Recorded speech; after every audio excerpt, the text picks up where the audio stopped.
at Istanbul Sabahattin Zaim University. So this event is co-organized by Demostur Tunisia and the Department of Political Science and International Relations at Istanbul Sabahattin Zaim University in Turkey, as I mentioned. And today's topic, or rather the webinar title, is US-Israel War in Iran, Present and Future Costs to the Middle East and Global Politics. And I would say that the impetus for this webinar, yes, is most certainly the chain of events unleashed by the Israeli and American attacks on Iran. And I will frame or contextualize the speakers' presentations in a few moments. But before I do so, I would like to introduce the speakers. We have Kazuto Matsuda. I don't know if he has joined us. He's a PhD student in politics at the University of Edinburgh, and he's also a non-resident fellow at the Middle East Council on Global Affairs based in Doha. His PhD research examines the intricacy of interdependence between Japan and the GCC states in the contemporary context. Kazuto previously served as a researcher at the Embassy of Japan in Qatar and also at the Ministry of Foreign Affairs of Japan. And also we're joined by Dr. Ravza Altuntas. She's an associate professor at Marmara University's Institute for Middle Eastern and Islamic Studies. And her research spans political theory, modern Islamic political thought, women's studies, democracy, and the Middle East. She's the author of A Political Theory of Muslim Democracy, which has been translated into Arabic and published by Qatar University Press. We're also joined by Sachi Sakanashi. She's the director of JIME Center, Middle Eastern Studies Center, Institute of Energy Economics, based in Japan. And her research interests cover contemporary Iranian politics, the energy industry of Iran, and Japan-Iran relations. She has worked as a cultural attaché at the Japanese embassy in Tehran between 2000 and 2002. She has also been a visiting fellow at the Gulf Research Center, then based in Dubai. And for the presenters and the audience, this webinar is on the record. In other words, it is recorded. And now we'll frame today's webinar subject or theme. As I mentioned before, the impetus for this this webinar comes in the heels of the recent war declared by, well, undeclared rather, by the USA and Israel against Iran on the 28th of February. And we've noticed, or we've observed, Israeli and American bombs targeting both civilian and military sites. And also this war has entailed or consisted of the elimination of Iran's top leadership, namely the killing of the supreme leader Ali Khamenei and other senior figures within the regime, including 40 senior commanders. And this war has occurred on the eve of the third round of indirect Iranian and US talks mediated by Oman. And the launch of these attacks seemed to have precipitated a regional war, what some have called a war of choice by the Trump administration. And I would like to highlight in my framing of today's webinar three interrelated themes or frames. The first being the apparent continuity of the goal of regime change in Iran, which date at least back to the Carter administration in the late 70s. But this goal has been given salience and weight of a policy under the Clinton administration, especially after 1995, as Clinton expounded his dual containment strategy vis-a-vis Iraq and Iran. And and and we see greater pressure on Iran in Bush Jr.'s administration, singling out Iran as part of this axis of evil alongside Iraq and North Korea. And it seems that Trump has put back on track this foreign policy trajectory of confrontation after a brief interruption under the Obama administration and the JCPOA, which was agreed in 2015. And there seems to be three interlocking justifications, or rather rationales, for America's confrontationist policy or stance towards Iran and its support, or rather its backing by Israel. The first being Iran is perceived to be a threat to the Gulf monarchies. Secondly, Iran's perceived aspirations of being a nuclear power. Third, Iran's opposition to Arab and Israeli normalization dating back to the 1990s. The second theme relates to the regional impact, the core issue that I hope we will discuss today. We see that the Gulf monarchies have been reticent about any military conflict on their doorstep.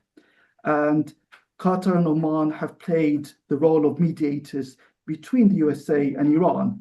And this has occurred against the backdrop of Arab multipolarity and Israeli irredentism, and more recently, the unfolding of a genocide in Gaza. So we can see that the region is particularly sensitive or fragile, especially with the sub-region of the Gulf, which is home to almost half of the world's oil reserves and exports, and also the location of 40% of the world's desalination water. And we may also add Qatar and Iran share the world's largest gas field, the South Pars and North Field. And what have been responses on the part of the Gulf monarchies? Well, they have chiefly employed interceptions of Iranian missiles and drones, and we've seen the rhetoric of Gulf patients wearing thin regarding Iranian attacks. However, we also see continued Omani mediation. And as recently as last week, on the 19th of March, there was a joint statement by the foreign ministers of the group of Arab and Islamic countries on Iranian aggressions, which was held in Riyadh. And the foreign ministers of the attendees issued a communique which demanded that Iran stop attacks on its neighbors and end support for proxy actors in Arab countries, as well as ensuring maritime security in the Straits of Mandeb and Hormuz. The third interlinked theme is the apparent survival strategy of the Iranian state. And it seems that its decentralized character has been both a strength and a weakness. And I would like Sachi perhaps to speak about this. We observe centrifugal tendencies that have empowered semi-autonomous bonyads, economic foundations, and military foreign policy cartels, as complemented by the collective rule of councils within the Iranian state. So it seems that the divisions within the Iranian state may appear to be both a strength and a weakness. And but this war has also allowed reformers, radicals, and hardliners, competitors within the Iranian scene, to coalesce around the agenda of national security and even survival. So that's my framing of today's panel. And we can go to Ravza, who's joining us from Kuwait City. Yes, over to you, Ravza. Thank you very much, Mohammed. I wish you a very pleasant afternoon from Kuwait, and I would like to thank Mohammed for bringing us together for this nuanced discussion. Before I focus on the official response, public sentiments, and the potential implications of Iran war in Kuwait, I want to briefly talk a bit about Kuwaiti foreign policy. Kuwait pursues a small state diplomacy strategy that compensates weak hard power through diplomacy, emphasizes neutrality, dialogue, and mediation. And Kuwait, since 1980s, have had a security partnership with the US that started during the tanker war in 1980s. And after the Iraqi invasion in 1990, what we see is the US presence, military presence in Kuwait, such as Camp Arifshan and Ali Al Salim air bases. Kuwait has been successful in combining strategic alliance with the US and diplomatic engagement with Iran. Kuwait has been always pragmatic about its relations with Iran and has long prioritized coexistence and dialogue. Of course, there has been political tensions going on, like Iran's regional influence, its nuclear ambitions, security risks in the Gulf, especially the dispute over the Dora-Arash gas field. As we all know, within the context of Iran war, American facilities made Kuwait a potential target. What we have initially seen is a tit-for-tat dynamic, began as a reciprocal strikes on military bases, then has evolved into broader economic warfare, targeting energy infrastructure and even, as Mohammed mentioned, desalination systems. Oil refineries, airports have been hit, damaged, hundreds of missiles and drones intercepted 95% successfully by air defense systems in Kuwait. What we have seen is oil disruptions, the disruptions to oil productions and exports. We have also seen precautionary measures taken in Kuwait, such as restrictions on maritime activity, limits on public gatherings such as schools switched online, and restrictions on social media on posting missile strikes. And the Kuwaiti official response focused on resilience and restraints, and Kuwaiti leadership has emphasized sovereignty, stability, and dialogue. They assured Iran that its territory would not be used to launch attacks, but at the same time, they condemned, even like they strongly affirmed Kuwait's right to self-defense under Article 21 of the UN Charter. What we can say is Kuwait is facing a Jones phase paradox. One is American security umbrella, and the other paradox is the rapprochement, improving relations with Iran. And both turn to somehow hallowed what we see. However, I believe both will continue after the war with certain changes, of course, because I think the status quo in the region seems unsustainable. I want to talk about first American security umbrella. Why it creates a paradox, because what we have seen is US is not a deterrent to Iran, and it made actually Kuwait a target for Iran. So US partnership is definitely not a perfect one, but will there be a better one? That's the question. And recently I have been thinking about a saying that is widely attributed to Henry Kissinger, which he said, it may be dangerous to be America's enemy, but to be its friends can be fatal. So it really underscores the volatile nature of US foreign policy, uncertainty surrounding it, and the strategic unpredictability. Also, Israel's day after strategy, whether or not, and I think in the Gulf it is increasing the thought it will produce prolonged regional instability, and considering the special relationship between Israel and US is also another paradox. So I will talk about in detail at the end of my talk, but there are discussions on strategic autonomy of the Gulf, more strategic autonomy, diversified security partnerships. So the second paradox is improving relations with Iran. what we have seen during the last decade that has been pragmatic rapprochements, a form of risk management diplomacy between the Gulf and Iran, and Kuwait was part of it. However, even during this time, what we see is Iran often viewed with certain suspicion, particularly due to its efforts to export its revolutionary ideology, its relation with the proxy actors, Shia proxy actors in Bahrain, Yemen, Lebanon. And what we have seen during this war is Iran-linked networks and security risks in Kuwait. For instance, recently, Kuwaiti authorities disrupted the Hezbollah-affiliated cell. And also there have been claims that Iran-backed Iraqi Shia militia targeted Kuwait through drones. Initially, there has been the discourse was, and the mood was defensive restraint, but what we see is it's shifting, and actually it has shifted towards frustration and anger. And the question would be whether or not more offensive course of action will we see.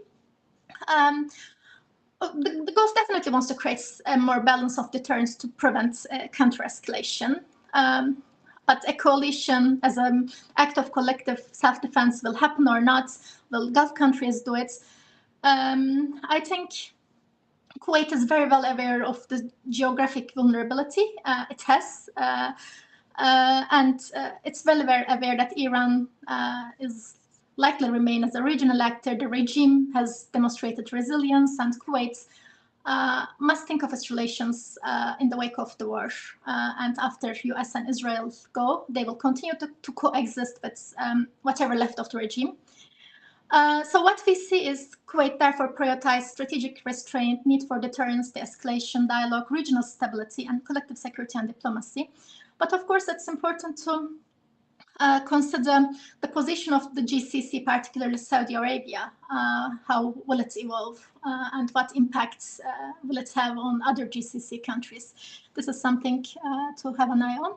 So I want to briefly talk about public sentiments in Kuwait and my own observations. Of course, the conflict generated mixed reactions in Kuwait, but I want to talk about some overriding sentiments. What I see as a consensus is about who initiated the war. I think US and Israel seen as dragging the region into conflict. There is a considerable disappointment with the United States, and definitely a fear of Israel's strategic calculations. This is something we can definitely observe. But there is also another consensus in Kuwait that Iran is seen as a more immediate threat and a more direct threat to Kuwait than Israel. So we see frustration with Iran is increasing day by day. It's not that they deny the threat Israel is posing towards the greater region in the Middle East, but specifically on Khalij, on Gulf, and specifically on Kuwait, what they think is Iran is a more immediate threat because it wants to expand its ideological and geographical influence. It has been acting as a destabilization factor in the region. Another sentiment, what I see is the rise of Khaliji spirit, I call it, the collective Gulf consciousness.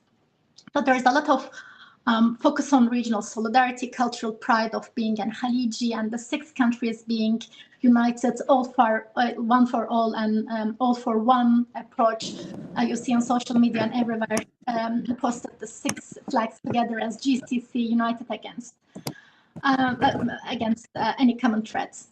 So there is also, we see as trust in leadership, for instance. There has been no panic in Kuwait during this conflict. Whoever you talk to, they generally underline their trust in leadership, and they say, yes, we are aware about the disruptions in oil exports and its financial consequences, but they also say we have enormous assets held in the sovereign wealth funds, which could provide fiscal space to stabilize the economy for the years to come, even the oil exports are disrupted.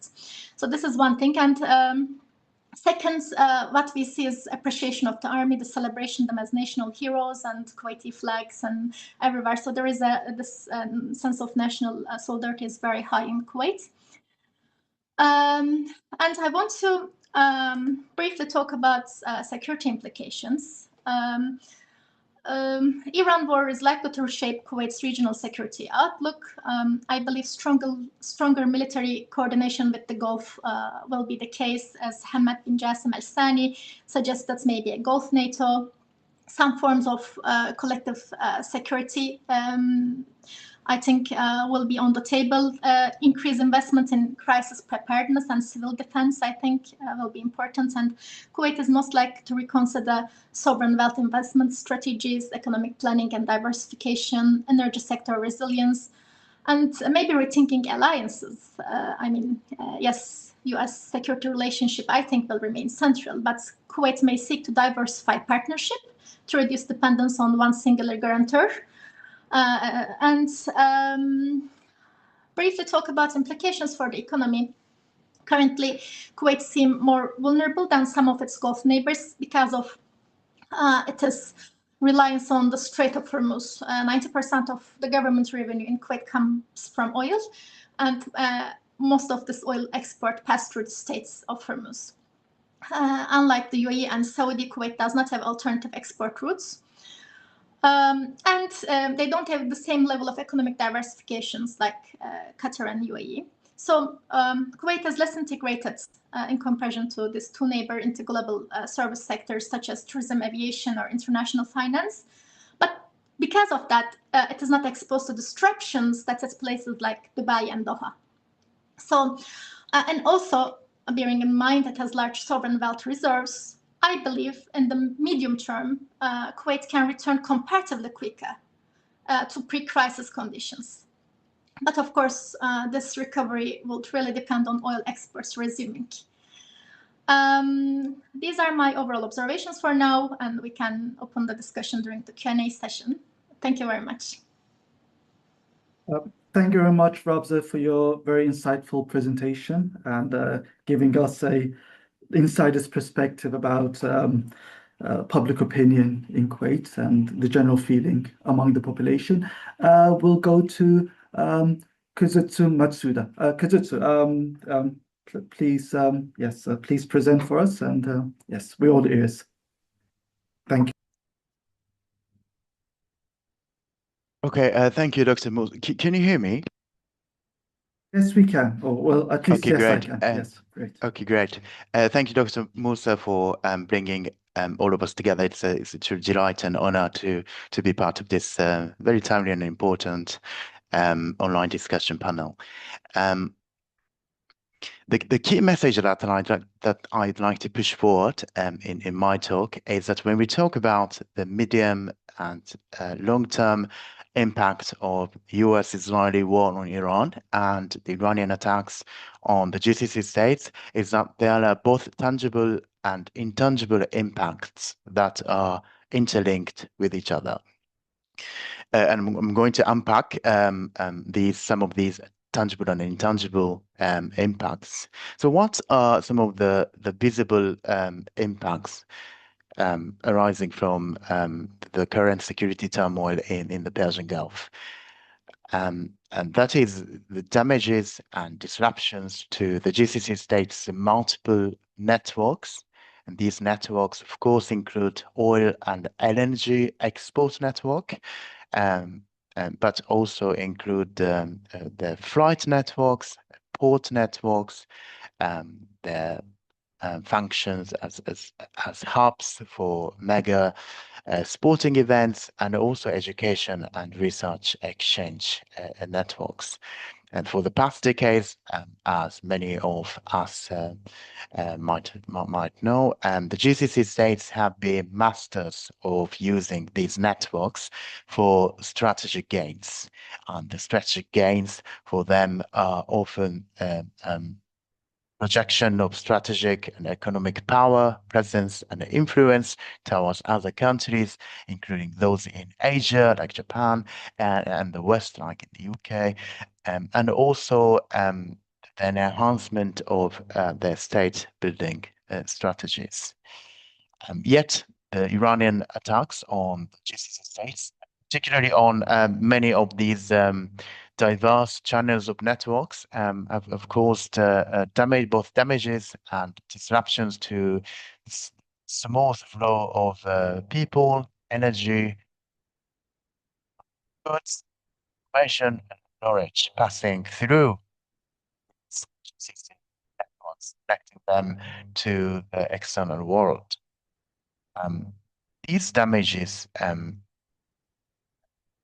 we have seen some of them on media coverages, particularly the damages at some of the major GCC oil and energy facilities, including Qatar's Ras Laffan. Some flights were cancelled. I mean, many flights were cancelled by Emirates, Etihad, and Qatar Airways, just to name a few. With only partial reopening of their flights for the past few days.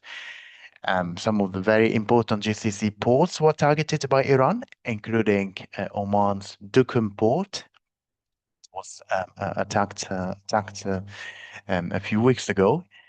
Some sporting events have been either cancelled or postponed. Saudi Arabia and Bahrain decided to cancel their Formula One, which was going to take place country soon.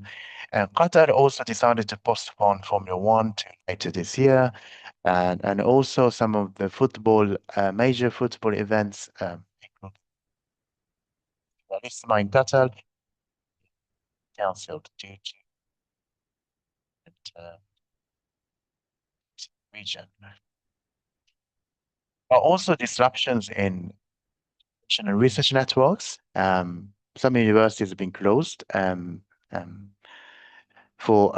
someone who lived in Qatar for quite a while and also conducted research in the country, it was very sad to see universities in Qatar being closed and classes shifting online, causing limitations of things.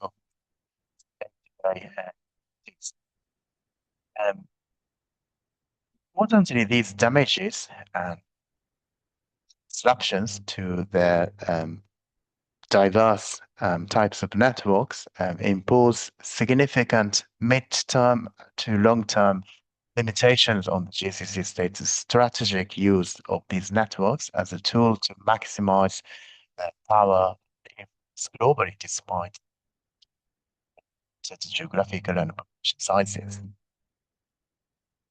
And this is in part related to the second part, which is the intangible impact of ongoing conflict. And this partially overlaps with Dr. Ravza's comment about the domestic sentiment in Kuwait. And some of the intangible impacts of this conflict that I'd like to highlight is the psychological aspect of the conflict, especially with regard to the GCC domestic residents and also those foreign individuals like myself who engage with the region one way or another through diplomacy, research, business activities, and also for tourism and many other reasons. Why is the psychological aspect important in this regard? It's because all these networks that I've mentioned partially rely on people's perception and confidence on the safety of the Gulf region and the GCC states, to be more precise. It is with this notion of safety among people that they can confidently engage with the exchange of commodities, energy, information using the GCC networks. And without this sense of safety, the effectiveness and strategic impact and importance of the GCC networks are limited. Ultimately, the conflict has caused a sense of shock, fear, and uncertainty among GCC residents and also those who engage with the region. through their diplomatic business and other day-to-day activities. The GCC have not been silent in this regard. Immediately after Iran launched attacks against them, some of the GCC governments deployed countermeasure by issuing statements that requests their domestic residents to calm down and to not fall into the state of panic, and wherever possible, continue their day-to-day activities. So this the GCC states narrative and discourse about stability really shows the importance of the psychological impact of the been going on in the GCC states. Yet, I have to emphasize that the conflict has left lasting psychological scars among those who are living in the region and also engaging with the region from outside, which causes yet another smooth flow of all these network channels, limiting the GCC states' strategic cost of using these networks for their strategic gains. I'd also like to touch upon implications of these tangible and intangible facets of impacts of the current situation in the Gulf region, particularly through the lens of security and defense perspective. So what do these tangible and intangible impacts feed into strategic security and defense calculations? It is very likely that the current situation has highlighted that the GCC states cannot continue to solely to depend on solely on the US security umbrella for them to be able to enhance their defense capabilities, and this would highly likely lead them to opt for diversifying their security partners to only US partner countries. Some countries emerged in this regard, countries like France, which engaged with some of the GCC states like the UAE in terms of arms deal, and also South Korea, which has a special envoy, special unit. It's called Akhu unit in the UAE for more than a decade, and also Turkey, which has a base in Qatar, and some countries like Pakistan, whose prime minister reportedly expressed willingness as a mediator between US and Iran to ease the current situation in the Gulf region. I have to emphasize that, however, that these countries will not completely replace the place of US as a security guarantor for the GCC states. Yet it is very likely that the security diversification strategy would be very crucial to build and enhance each of the GCC states' defense capabilities in the face of Iran. Lastly, I want to emphasize also that this means that security and defense will come before central agenda for political negotiations with other partner countries, including Japan, the UK, NATO, and for those who do have a very close relations with the GCC states, it is very likely that the GCC states will demand contributions to security and defense sectors from the partner countries. So countries like Japan and the UK, they will face very difficult strategic allocations about to what extent they can contribute to the GCC states' security and defense sector at a substantial level.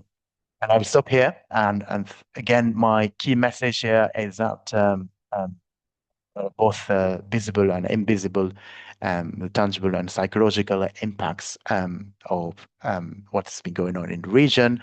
And these multiple impacts are closely interlinked with each other. Thank you so much. And I look forward to our discussions in the Q&A session. Thank you. Thank you very so much, Kazuto, for your very fascinating account of the current crisis afflicting the Gulf and as a result of this war. And Sachi Sakanashi will be up next. And after Sachi's presentation, we'll open the floor for questions. If you wish, you can write your messages in the chat box, or you can share your questions with us verbally. So over to you, Sachi, joining us from Tokyo. Okay, thank you very much, Dr. Moussa, and thank you so much for this, for the invitation to this very important online webinar. It is my honor to meet all of you online today. Since the question I was asked was about the present and future costs to the Middle East and global politics of this US-Israeli war on Iran, I decided to talk about costs from 3 different perspectives. The ongoing war involving the United States, Israel, and Iran has been a global shock. A huge shock to global politics with far-reaching consequences for international order, regional stability, and external actors, including Japan. In this presentation, I will focus on 3 types of costs generated by this war. First, the erosion of international law at the global level. Second, the costs for Iran, Iranian state and society. And third, the implications for Japan, especially the strategic nature of, realization of the strategic nature of energy security. My main argument is that these costs are not only immediate and material, but also structural and long-term. Let me begin with the global level. I believe the most profound cost of this war is the further erosion of international law and the weakening of the rule-based international order. We have been witnessing an increasing pattern of selective application of international norms in recent years. But rules cease to function as rules when they are no longer universally applied. This problem becomes particularly clear when we consider the treatment of the Gaza issue in recent regional diplomacy. The normalization process embodied in the Abraham Accords prioritized state-to-state cooperation, especially in the areas of economic development. However, it did so by effectively sidelining the Palestinian question, postponing rather than resolving core issues related to occupation, sovereignty, and rights of the Palestinians. From a short-term strategic perspective, this approach appeared successful. It reduced tensions among certain states and created new avenues for cooperation. However, from a longer-term perspective, this represents a form of strategic short-termism. Ignoring unresolved tensions does not eliminate them. Instead, it embeds instability into the regional order. The current escalation in the confrontation with Iran I believe, can be seen in part as a consequence of these unresolved tensions. Stability that is not grounded in legal legitimacy is inherently unstable. Moreover, the erosion of international law in one region has global spillover effects. It creates a more permissive environment for unilateral uses of force and weakens institutions such as the United Nations. In this sense, the cost is not only regional but global. In the long run, bypassing international law for strategic convenience does not enhance security. It produces a more fragmented and unpredictable global order in which even powerful states could face increasing risks. Let me now turn to Iran. To understand the costs for Iran, I will focus both on state and society. First, at the level of the state, the war has imposed significant damage on Iran's military infrastructure and strategic capabilities. This weakens its ability to project power and reduces its credibility as a regional actor. At the same time, the conflict accelerates regional balancing dynamics. Neighboring states are likely to deepen their security cooperation with the United States and possibly Israel. I mean, even though Dr. Ravza and Dr. Matsuda mentioned about the need of diversification of the security policy, but it is also possible that the security cooperation with the United States will also increase, while even previously neutral actors may adopt hedging strategies against Iran. This narrows Iran's diplomatic space and constrains its strategic environment. In addition, the economic costs are severe. War expenditures combined with existing sanctions intensify fiscal pressure and reduce the state's capacity to provide basic services to its people. From the perspective of state capacity, there is a lot of cost the Iranian state has to endure. However, weakening the state does not necessarily translate into regime collapse. Dr. Moussa explained a little bit about the Iranian political system in the very beginning, but if we shift our focus on the society, we see a different but equally important set of costs.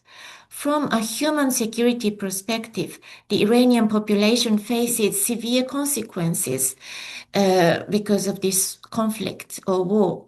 Civilian casualties, infrastructure destruction, inflation, and economic hardship. These effects directly impact daily life and long-term welfare. Yet politically, rather than triggering regime change, external military pressure might be producing what political science describes as a rally around the flag effect. Under external threat, political elites tend to unify, and dissent is commonly suppressed. In the case of Iran, the war may actually strengthen hardline factions and empower security institutions. It provides justification for increased repression in the name of national security and reduces the space for reformist policies or civil society. This dynamic reflects broader theories of authoritarian resilience. External intervention can unintentionally stabilize authoritarian regimes or strengthens without stabilization by reinforcing their internal control mechanisms. As a result, the war produces a dual and paradoxical outcome, a weakened state in material and strategic terms, but a more consolidated political system in political terms. In short, what weakens the state externally may strengthen the regime internally, at possibly a visible cost to the population. Finally, let me turn to Japan. At first glance, Japan's costs may appear primarily economic, particularly in terms of energy prices and supply disruptions. However, I would argue that this perspective is incomplete.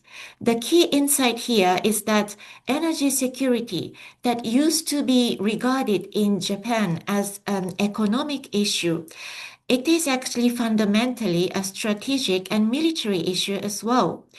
Japan depends heavily on energy imports from the Middle East, and a large portion of these imports passes through the Strait of Hormuz, one of the most critical geopolitical, energy choke points.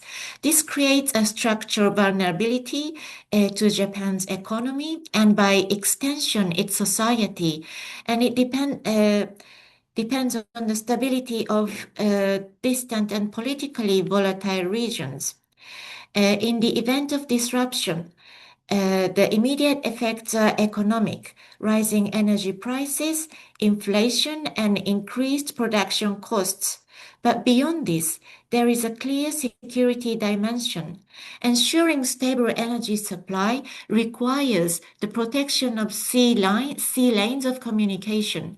This may involve maritime security operations and coordination with allies, particularly the United States. Especially the US has asked the Takaichi administration to cooperate in escorting the tankers that pass through the Strait of Hormuz by sending a naval vessel from Japan to the region. So in other words, energy security becomes a military issue when supply routes must be defended. This has important implications for Japan's alliance politics. The conflict increases pressure on Japan to support US-led initiatives, whether politically, logistically, or potentially in terms of maritime security contributions. It also raises broader questions about the scope of Japan's security role and the interpretation of the defense policy and our constitution.